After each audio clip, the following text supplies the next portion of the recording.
에스더 지우와 함께하는 메시지 성경 읽기. 창세기 17장. 아브람이 99살이 되었을 때 하나님께서 그에게 나타나셔서 말씀하셨다. 나는 강한 하나님이다. 너는 내 앞에서 흠없이 살고 온전하게 살아라. 내가 너와 너 사이에 언약을 맺고 내게 큰 민족을 줄 것이다. 아브라함이 압도되어 얼굴을 땅에 대고 엎드렸다. 하나님께서 그에게 말씀하셨다. 이것은 내가 너와 맺은 언약이다. 너는 수많은 민족들의 아버지가 될 것이다. 이제 내 이름은 더 이상 아브라함이 아니라 아브라함이다. 내가 너를 수많은 민족들의 아버지로 만들 것이기 때문이다. 내가 너를 아버지들의 아버지로 만들겠다. 내게서 여러 민족이 나오고 내게서 여러 왕이 나오게 하겠다. 내가 너와는 물론이고 내 후손과도 영원토록 지속될 언약을 맺어 내 하나님이 되고 내 후손의 하나님이 되겠다. 내가 장막을 치고 있는 이 땅, 곧 가나안 땅 전체를 너와 내 후손에게 주어 영원토록 소유하게 하고 나는 그들의 하나님이 될 것이다. 하나님께서 아브라함에게 계속 말씀하셨다. 너는 내 언약을 지켜야 한다. 너와 내 후손이 대대로 지켜야 한다. 이것은 내가 지켜야 할 언약, 내 후손이 지켜야 할 언약이다. 너희 모든 남자에게 할례를 행하여라. 포피를 잘라내어라. 이것이 나와 너 사이에 맺는 언약의 표가 될 것이다. 대대로 모든 남자아이는 태어난 지 8일째 되는 날에 할례를 받아야 한다. 너희 집에서 태어난 종들과 이방인에게서 사온 종들도 너희 혈족은 아니지만 할례를 받아야 한다. 너희는 너희 자손뿐 아니라 밖에서 들여온 사람에게도 할례를 행해야 한다. 그러면 내 언약이 너희 몸에 새겨져서 영원한 언약의 표가 될 것이다. 할례를 받지 않은 남자, 곧 포피를 잘라내지 않은 남자는 자기 백성 가운데서 잘려나갈 것이다.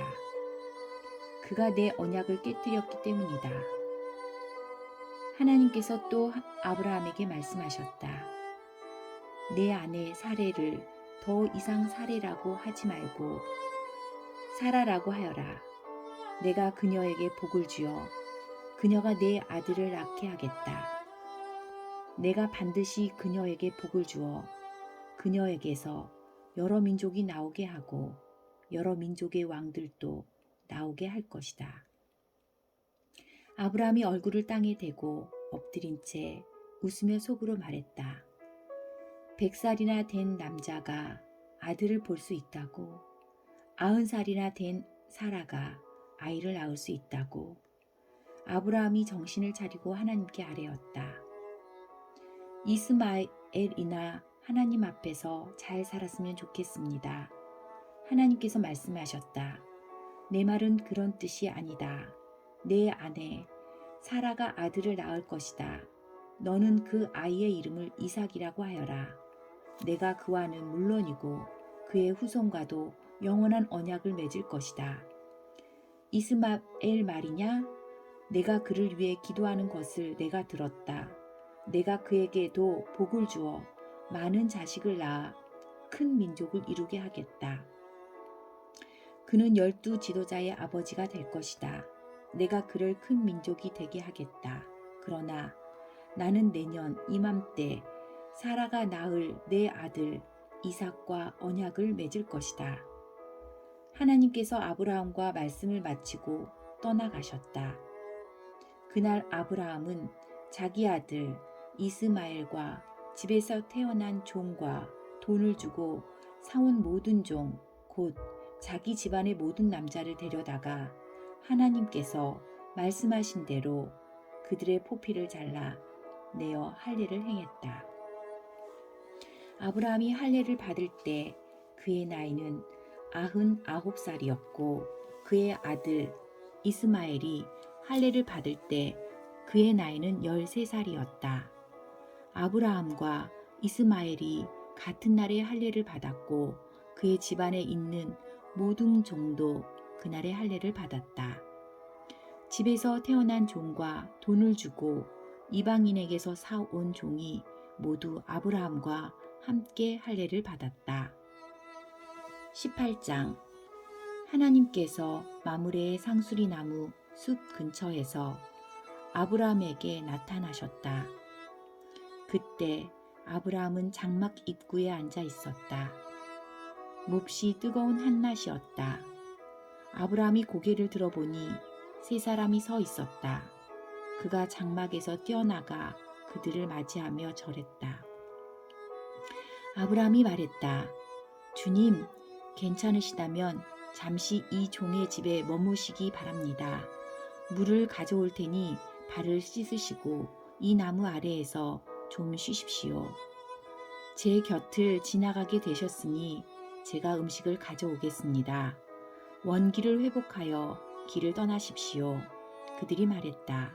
좋습니다. 그대가 말한 대로 하십시오. 아브라함이 급히 장막으로 달려가서 사라에게 말했다. 서두르시오. 가장 고운 밀가루 3컵을 가져다가 반죽하여 빵을 구우시오. 아브라함이 또 가축 우리로 달려가서 살찐 송아리 1마리를 골라 종에게 건네니 종이 곧 그것을 잡아 요리했다. 아브라함은 치즈와 우유와 구운 송아지 고기를 가져다가 그 사람들 앞에서 차려놓았다. 그들이 식사하는 동안 아브라함은 나무 아래에 서 있었다. 그 사람들이 아브라함에게 말했다. 그대의 아내 사라는 어디 있습니까? 아브라함이 대답했다. 장막 아래에 있습니다. 그들 가운데 한 사람이 말했다. 내년 이맘때 내가 다시 찾아오겠습니다. 그때에는 그대의 아내 사라에게 아들이 있을 것입니다. 사라는 그 사람의 바로 뒤 장막 입구에서 그 말을 듣고 있었다. 아브라함과 사라는 이미 나이 많은 노인이었고 사라는 아이를 가질 수 있는 나이가 훨씬 지난 상태였다. 사라가 속으로 웃으면서 말했다. 나처럼 늙은 여자가 임신을 한다고? 남편도 이렇게 늙었는데. 하나님께서 아브라함에게 말씀하셨다. 사라가 나처럼 늙은 여자가 아이를 갖는다고 하면서 웃는데 어찌 된 것이냐? 하나님이 하지 못할 일이 있겠느냐? 내가 내년 이맘때 돌아올 텐데 그때에는 사라에게 아이가 있을 것이다. 사라가 두려운 나머지 거짓말을 했다. 저는 웃지 않았습니다. 그러자 하나님께서 말씀하셨다. 아니다. 내가 웃었다. 그 사람들이 떠나려고 자리에서 일어나 소돔을 향해 출발했다. 아브라함은 그들을 배웅하려고 함께 걸어갔다. 그때 하나님께서 말씀하셨다. 내가 앞으로 하려고 하는 일을 아브라함에게 숨기겠느냐? 아브라함은 장차 크고 강한 민족이 되어 세상 모든 민족이 그를 통해 복을 받게 될 것이다. 그렇다. 내가 그를 택한 것은 그가 자기 자손과 후손을 가르쳐 하나님의 생활 방식을 따라 친절하고 너그럽고 바르게 살게 하려는 것이다. 그리하여 하나님이 아브라함에게 약속하신 것을 이루려는 것이다. 하나님께서 계속해서 말씀하셨다. 소돔과 고모라의 희생자들이 울부짖는 소리가 내 귀를 먹먹하게 하는구나. 그 도시의 죄악이 너무 크다. 내가 직접 내려가서 저들이 하는 짓이 정말 내 귀에 들려오는 울부짖음처럼 악한지 알아봐야겠다. 그 사람들이 소돔을 향해 출발했으나 아브라함은 하나님의 길에 서서 그 길을 가로막았다. 아브라함이 하나님을 대면하여 아뢰었다. 진심이십니까? 죄 없는 사람들을 악한 사람들과 함께 쓸어버릴 작정이십니까? 그 도시에 의인 50명이 있다면 어떻게 하시겠습니까? 죄 없는 사람들을 악한 사람들과 함께 쓸어버리시겠습니까? 의인 50명을 봐서라도 그 도시를 용서하지 않으시렵니까? 저는 주께서 의인과 악인을 구별하지 않고 죽이실 것이라고는 생각하지 않습니다. 세상을 심판하시는 분께서 공정하게 심판하셔야 하지 않겠습니까? 하나님께서 말씀하셨다. 소돔에 의인 50명이 있으면 내가 그들을 봐서 그 도시를 용서하겠다. 아브라함이 다시 아뢰었다. 한 줌 흙에 지나지 않은 제가 감히 주께 말씀드립니다. 50명에서 5명이 모자라면 어떻게 하시겠습니까? 5명이 모자란다는 이유로 그 도시를 멸하시겠습니까? 하나님께서 말씀하셨다. 45명이 있으면 내가 그 도시를 멸하지 않겠다. 아브라함이 다시 아뢰었다. 40명밖에 찾지 못한다면 어떻게 하시겠습니까? 40명이 있으면 그 도시를 멸하지 않겠다. 아브라함이 아뢰었다. 주님, 노하지 마십시오.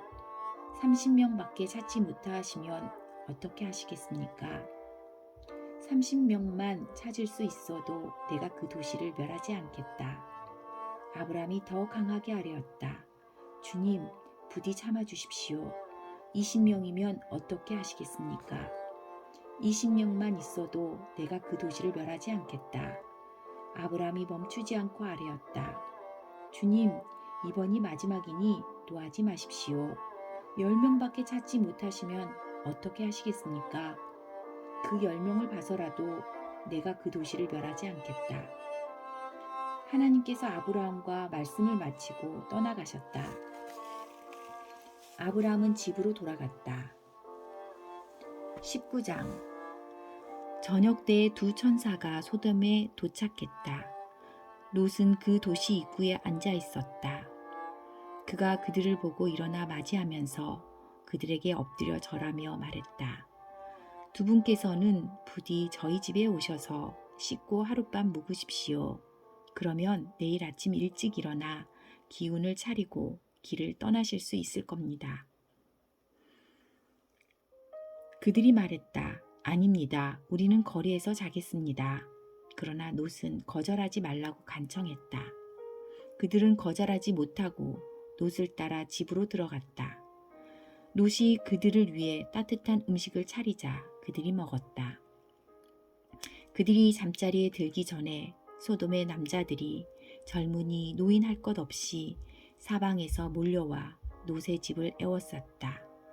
그러고는 롯에게 고함을 지르며 말했다. 오늘 밤 당신 집에서 머물려고 온 사람들이 어디 있소? 그들을 데리고 나오시오. 우리가 그들과 재미 좀 봐야겠소. 롯이 밖으로 나가 뒤로 문을 닫아 걸고 말했다.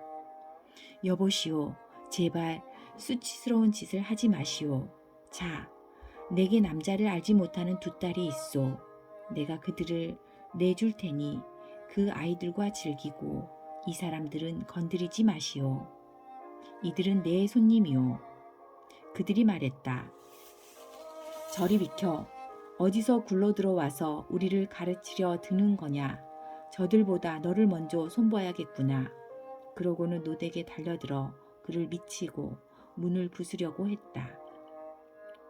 그러자 두 사람이 손을 내밀어 롯을 집 안으로 끌어들이고 문을 닫아 걸었다.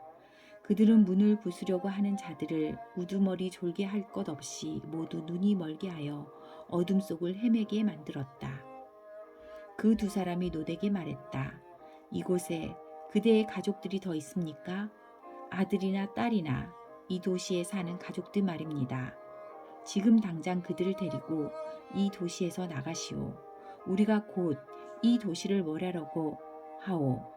이곳에 희생자들이 울부짖는 소리가 하나님의 귀를 먹먹하게 합니다. 하나님께서 이곳을 쓸어버리도록 우리를 보내셨소.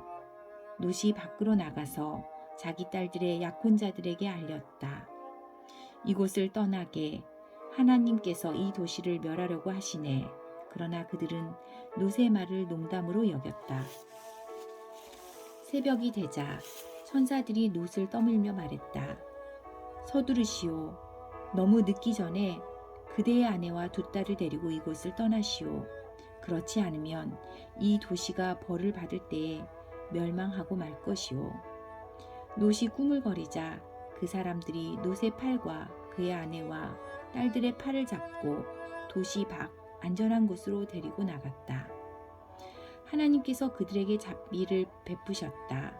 롯의 가족을 밖으로 데리고 나온 뒤에 그 사람들이 롯에게 말했다. 지금 당장 달아나 목숨을 구하시오.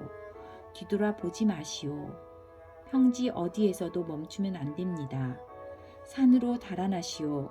그렇지 않으면 죽고 말 것입니다. 그러자 롯이 반대했다. 안 됩니다. 그렇게 하지 마십시오.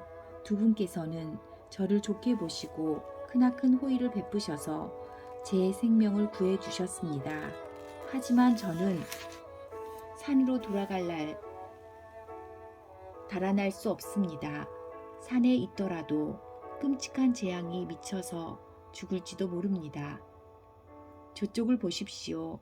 저 성읍은 우리가 닿기에 가깝고 아무런 일도 닥치지 않을 만큼 작은 곳입니다. 저 작은 성읍으로 달아나 목숨을 건지게 해주십시오. 좋소. 그대가 그렇게 하겠다면 원하는 대로 하시오. 그대가 택한 성읍은 멸하지 않겠소. 하지만 서둘러 그곳으로 달아나시오. 그대가 그곳에 닿기 전에는 내가 아무 일도 할 수 없소. 그리하여 그 성읍은 작은 성읍이라는 뜻의 소알이라 불리게 되었다. 롯이 소알에 이르렀을 때 해가 하늘 높이 떠 있었다. 그때 하나님께서 유황과 불을 소돔과 고모라의 빛처럼 퍼부으셨다. 유황과 불이 하나님이 계신 하늘로부터 용암처럼 흘러내려서 두 도시와 평지 전체, 두 도시에 살고 있던 모든 사람과 땅에서 자라던 모든 것을 멸했다. 그러나 롯의 아내는 뒤를 돌아보다가 그만 소금 기둥이 되고 말았다. 아브람은 이튿날 아침 일찍 일어나 얼마 전에 하나님과 함께 서 있던 곳으로 갔다. 그가 소돔과 고모라를 바라보고 온 평지를 내려다보니 보이는 것이라고는 온통 땅에서 뿜어져 나오는 연기뿐이었다. 마치 용광로에서 뿜어져 나오는 연기 같았다. 하나님께서 평지의 도시들을 멸하실 때에 아브람을 잊지 않으셨다. 그래서 그 도시들을 땅에서 쓸어버리시기 전에 롯을 먼저 나오게 하신 것이다. 롯은 소알을 떠나 산으로 가서 두 딸과 함께 살았다. 소알에 머무는 것이 두려웠기 때문이다. 그는 두 딸과 함께 동굴에서 살았다. 하루는 큰딸이 작은딸에게 말했다. 아버지는 늙어가고 이 땅에는 우리에게 아이를 얻게 해줄 남자가 없구나. 아버지에게 술을 대접해 취하게 한 뒤에 아버지와 잠자리를 같이 하자. 그러면 우리가 아버지를 통해 자식을 얻게 될 것이다. 우리가 집안을 살릴 수 있는 방법은 이것밖에 없어. 그날 밤 그들은 자기 아버지에게 술을 대접해 취하게 했다. 큰딸이 들어가 아버지와 잠자리를 같이 했다. 그러나 그는 취한 나머지 딸이 무슨 일을 하는지 전혀 알지 못했다. 이튿날 아침 큰딸이 작은딸에게 말했다. 지난밤에는 내가 아버지와 잠자리를 같이 했으니 오늘 밤은 내 차례야. 우리가 다시 아버지를 취하게 한 뒤에 내가 아버지와 잠자리를 같이 하여라. 그러면 우리 둘 다 아버지를 통해 아이를 갖게 되어 우리 집안을 살리게 될 거야. 그날 밤 그들은 아버지에게 또 다시 술을 대접해 취하게 한 다음 작은 딸이 들어가 아버지와 잠자리를 같이 했다. 이번에도 그는 취한 나머지 딸이 무슨 일을 하는지 전혀 알지 못했다. 두 딸 모두 자기 아버지 롯의 아이를 갖게 되었다. 큰딸은 아들을 낳고 그 이름을 모압이라고 했다. 모압은 오늘날 모압 사람의 조상이 되었다. 작은 딸도 아들을 낳고 그 이름을 벤암미라고 했다. 벤암미는 오늘날 암몬 사람의 조상이 되었다. 20장. 아브라함은 그곳에서 남쪽 네겝 지역으로 이주하여 가데스와 수르 사이에 정착했다. 아브라함이 그랄에서 장막 생활을 하던 때에 자기 아내 사라를 가리켜 이 여인은 나의 누이요 라고 했다. 그랄 왕 아비멜렉이 사람을 보내어 사라를 데려갔다. 그러나 하나님께서 그날 밤 아비멜렉의 꿈에 나타나셔서 말씀하셨다. 너는 이제 죽은 목숨이다. 내가 데려온 여인은 남편이 있는 여인이다. 아비멜렉은 아직 그녀와 잠자리를 같이 하지 않았고 그녀에게 손도 대지 않았다. 그가 말했다. 주님, 죄 없는 사람을 죽이시렵니까? 아브라함이 제게 이 여인은 나의 누이요 라고 했고 그녀도 아브라함을 가리켜 그는 나의 오라버니입니다 라고 하지 않았습니까? 제가 이 일에서 무슨 잘못을 저질렀는지 모르겠습니다. 하나님께서 꿈에 그에게 말씀하셨다. 내가 다른 뜻이 없었다는 것을 잘 안다. 그래서 내가 내게 죄를 짓지 않도록 내가 막은 것이다. 너를 막아 그녀와 잠자리를 같이 하지 못하게 한 것이다. 그러니 이제 그 여인을 남편에게 돌려보내라. 그는 예언자니 그가 너와 내 목숨을 위해 기도해 줄 것이다. 그 여인을 돌려보내지 않으면 너와 내 집안의 모든 사람이 반드시 죽을 것이다. 아비멜렉은 이튿날 아침 일찍 일어나 집안의 모든 종을 한자리에 불러 모으고 자초지종을 말했다. 그 자리에 모인 모든 사람이 큰 충격을 받았다. 아비멜렉이 아브라함을 불러들여 말했다. 우리에게 무슨 일을 한 것이오? 내가 그대에게 무슨 잘못을 했기에 나와 네 나라에 이토록 엄청난 죄를 끌어들인 것이오. 그대가 내게 한 일은 결코 해서는 안 될 일이었소. 아비멜렉이 계속해서 아브라함에게 말했다. 도대체 무슨 생각으로 이 같은 일을 벌인 것이오? 아브라함이 말했다. 이곳에는 하나님을 두려워하는 마음이 없어서 사람들이 나를 죽이고 내 아내를 빼앗을 것이라고 생각했기 때문입니다. 사실을 말씀드리면 아내는 내 이복 누이입니다. 그녀와 나는 아버지는 같고 어머니가 다를 뿐입니다. 하나님께서 나로 하여금 내 아비의 집을 떠나 나그네로 떠돌게 하셨을 때 내가 아내에게 말하기를 부탁이 있소. 우리가 어디로 가든지 사람들에게 내가 당신의 오라버니라고 말해주시오 하고 말했습니다. 아비멜렉은 사라를 아브라함에게 돌려보냈다. 그녀를 보내면서 양떼와 소떼와 남녀 종들도 함께 보냈다. 그가 말했다. 내 땅이 그대 앞에 있으니 어디든지 원하는 곳에 가서 사시오. 사라에게는 이렇게 말했다. 나는 그대의 오라버니에게 은화 1000개를 주었소. 그곳으로 사람들 앞에서 그대의 깨끗함이 입증될 것이오. 이제 그대는 명예가 회복되었소. 아브라함이 하나님께 기도하자 하나님께서 아비멜렉과 그의 아내와 여종들의 병을 고쳐주셨다. 그러자 그들이 다시 아기를 가질 수 있게 되었다. 하나님께서 아브라함의 아내 사라의 일로 아비멜렉 집안의 모든 태를 닫아 버리셨던 것이다. 아멘.